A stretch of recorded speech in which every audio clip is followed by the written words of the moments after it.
ഉല്ലാസ് ബാബു, ഭാരതാംബ എന്ന് പറഞ്ഞ് രാജ്ഭവനിൽ വെച്ച ചിത്രം, അത് ഏകദേശം രൂപ് കിഷോർ കപൂർ വരച്ച ചിത്രവുമായിട്ട് ഏകദേശം സാമ്യമുള്ള ചിത്രം അതായിട്ട് വിചാരിക്കാം. പക്ഷേ അതിൽ ത്രിവർണ്ണ പതാകയല്ല. ആ യഥാർത്ഥ ചിത്രത്തിലുണ്ടായ ത്രിവർണ്ണ പതാക മാറ്റി അത് കാവിക്കൊടി വെച്ചിരിക്കുന്നു. ഭരണഘടനയായിട്ട് യാതൊരു ബന്ധവുമില്ലാത്ത, അല്ലെങ്കിൽ ഇന്ത്യ എന്നുള്ള രാജ്യം, ആ രാജ്യത്തിന് നിലനിൽപ്പടക്കം അംഗീകരിക്കാത്ത ഒരു ഭൂപടം അതിന് പിറകിൽ പ്രതിഷ്ഠിച്ചിരിക്കുന്നു. ഇത് രണ്ടും ചെയ്ത ശേഷം ഇത് അംഗീകരിക്കില്ല എന്ന് പറയുന്നവരുടെക്കെതിരെ പ്രതിഷേധം ഉയർത്തുക, അവരൊക്കെ രാജ്യദ്രോഹികളാകുക, ദേശവിരുദ്ധരാകുക, എന്ത് മുതലെടുപ്പാണ്? അപർണ ഈ ചോദ്യങ്ങളൊക്കെ ചോദിക്കുമ്പോഴും അപർണയ്ക്കറിയാം ഇതൊന്നും വലിയ വിഷയമുള്ള കാര്യമല്ല എന്നും, ഇതൊന്നും അത്ര പ്രയാസമുണ്ടാക്കുന്ന അല്ലെങ്കിൽ ഒരു വലിയൊരു രാഷ്ട്രീയ പ്രശ്നമായിട്ട് ഉയർന്നു വരേണ്ട ഒരു വിഷയമൊന്നുമല്ല എന്നും. നിലമ്പൂർ തെരഞ്ഞെടുപ്പിന്റെ കാലാവസ്ഥയായതുകൊണ്ട് തന്നെ ഇതിനകത്ത് എന്തെങ്കിലും തരത്തിലുള്ള ഒരു വർഗീയവാദം കുത്തിവെക്കാൻ പറ്റുമോ എന്നുള്ളതിന്റെ ചോദ്യചിഹ്നവും അല്ലെങ്കിൽ ചോദ്യവുമായിട്ടാണ് ഇതിന്റെ ഈ പണികളൊക്കെ നടക്കുന്നത്. അതൊക്കെ മാധ്യമപ്രവർത്തകർക്കും കൃത്യമായിട്ട് അറിയാമല്ലോ. പിന്നെ ഭാരതാംബ എന്ന് പറയപ്പെടുന്ന സങ്കല്പം, അത് കമ്മ്യൂണിസ്റ്റ് പാർട്ടിക്കാർ പറയുന്നുണ്ട് അവർ അത് അംഗീകരിക്കുന്നില്ല. അവർക്ക് അഖണ്ഡ ഭാരത സിസ്റ്റത്തെ അവർക്ക് ഒരു കാരണവശാലും അംഗീകരിക്കാൻ പറ്റില്ല. അവർക്ക് അഖണ്ഡ ഭാരതത്തെ അംഗീകരിക്കാൻ പറ്റില്ല.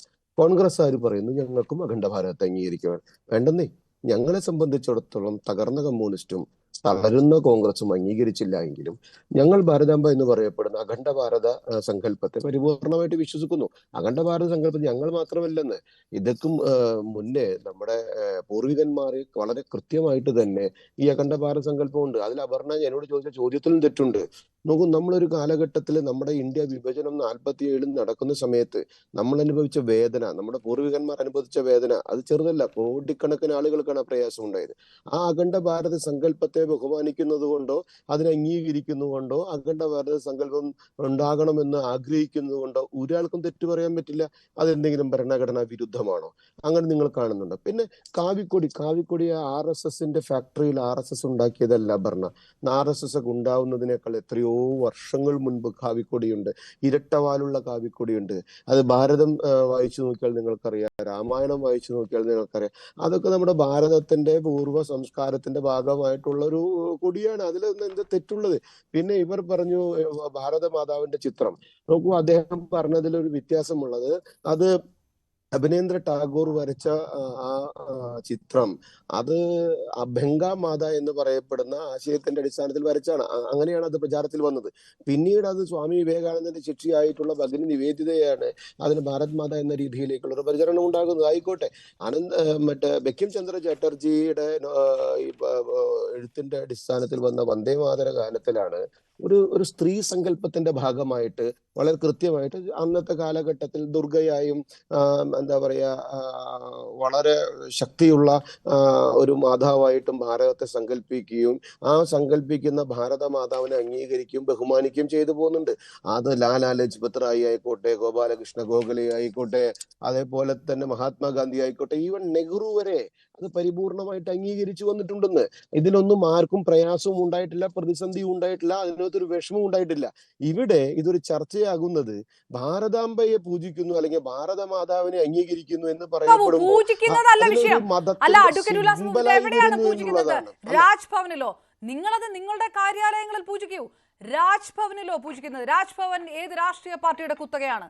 രാജ്ഭവനിലാണോ നിങ്ങൾ ഈ പറയുന്ന പോലെ ഭാരതാംബ പിടിച്ചിരിക്കുന്നത് ത്രിവർണ്ണ പതാകയാണ്?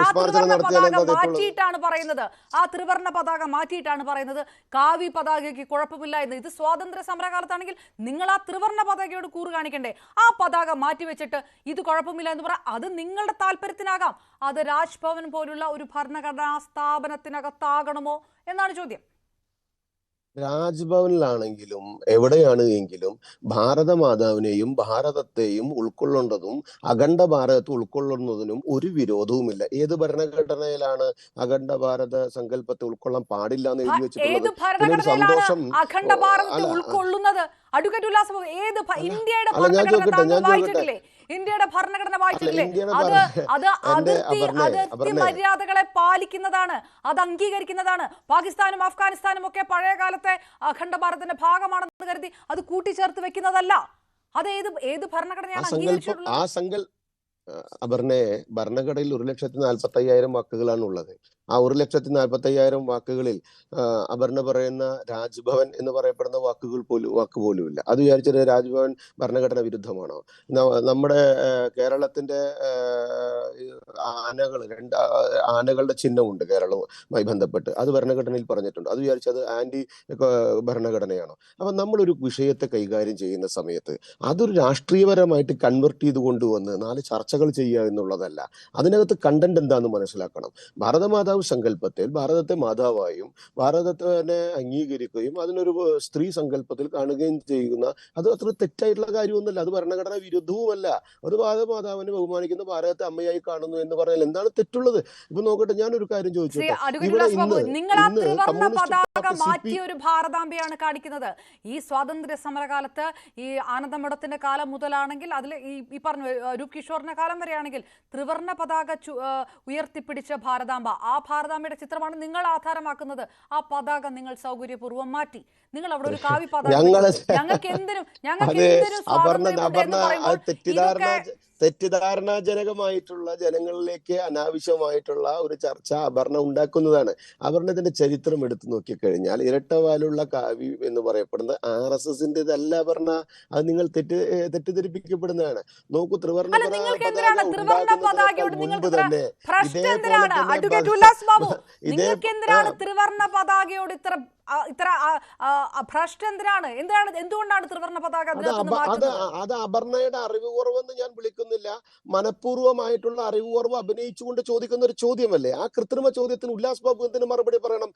RSSനെയും BJPയെയും ത്രിവർണ്ണ പതാകയോട് വിരോധമുണ്ടെന്ന് പറഞ്ഞാൽ അത് അറിവ് കുറവിന്റെ നിറകുടമാണ്. പിന്നെ നിങ്ങൾ എന്തിനാണ് ആ പതാക മാറ്റിയിട്ട് ഞങ്ങളുടേതായ ഒരു ഭാരതാംബ ഇവിടെ വെക്കുന്നു? ഞങ്ങളുടേതായ ഒരു ഭാരതാംബ വെക്കുന്നു. നിങ്ങൾക്ക് ഇഷ്ടമുള്ള കൊടി കൊടുക്കുന്നു, നിങ്ങൾക്ക് ഇഷ്ടമുള്ള ഭൂപടം കൊടുക്കുന്നു. ഇത് അംഗീകരിക്കാത്തവരൊക്കെ ദേശദ്രോഹികളും ദേശവിരുദ്ധരുമായി മന്ത്രിയുടെ വീട്ടിലേക്ക് നിങ്ങൾ മാർച്ച് നടത്തുന്നു. അവിടെ വിളക്ക് വെച്ച് പ്രതിഷേധിക്കാൻ പോകുന്നു. എന്നിട്ട് ഇതൊക്കെ ഒരു നിലമ്പൂർ ഇലക്ഷന്റെ ഭാഗമായിട്ട് നടത്തുന്ന രാഷ്ട്രീയ നീക്കങ്ങളാണോ? അങ്ങനെയാണ് ആ നീക്കം നടത്തുന്ന ആരാണ്? അവിടെ പോയി സമരം നടത്തുന്നവരാണ്, ഈ പ്രതിഷേധിക്കുന്നവരാണ്. അപർണ പ്രഷറോടുകൂടി ചോദിച്ചുകൊണ്ട് ഞാൻ പ്രഷറോടുകൂടി ഒന്നും മറുപടി പറയില്ല. ഞാൻ അതേ നല്ല രീതിയിൽ തന്നെ മറുപടി പറയുള്ളൂ. എനിക്കിന്ന് വളരെ സന്തോഷകരമായ കാഴ്ച ഉണ്ടായി. അപർണ തൃശ്ശൂരിലെ ബിനോയ് വിശ്വ ഉണ്ടല്ലോ, അങ്ങനെ മുഷ്ടി ചുരുട്ടിട്ട് വിളിക്കുകയാണ് ഭാരത് മാതാ കി ജയ്. നല്ല കാര്യം. അങ്ങനെയുള്ള ബിനോയ് വിശ്വന്മാരൊക്കെ തിരിച്ചു വിളിക്കട്ടെ. ഭാരത് മാതാവിനെ അംഗീകരിക്കാനും ഭാരതത്തെ ബഹുമാനിക്കാനും ഭാരത മാതൃത്വം അംഗീകരിച്ച് മുന്നോട്ട് പോകാനൊക്കെ ഇവരൊക്കെ തയ്യാറായല്ലോ. ഈ ചർച്ച കൊണ്ട് അങ്ങനെയെങ്കിലും ഒരു ഉപകാരം ഉണ്ടായി മനസ്സിലാക്കണം. ഇതിനകത്ത് ഒരു സംശയം വേണ്ട. ഇതിനകത്ത് RSS BJP അജണ്ടയാക്കി നിങ്ങൾ ചിത്രീകരിക്കുന്നത് പരിപൂർണമായി തെറ്റാണെന്ന് കോൺഗ്രസും അങ്ങനെ ചിരിക്കുന്നുണ്ടാകും അല്ലേ ശ്രീ അഡ്വക്കേറ്റ് ജയൻ? അല്ല, എനിക്ക്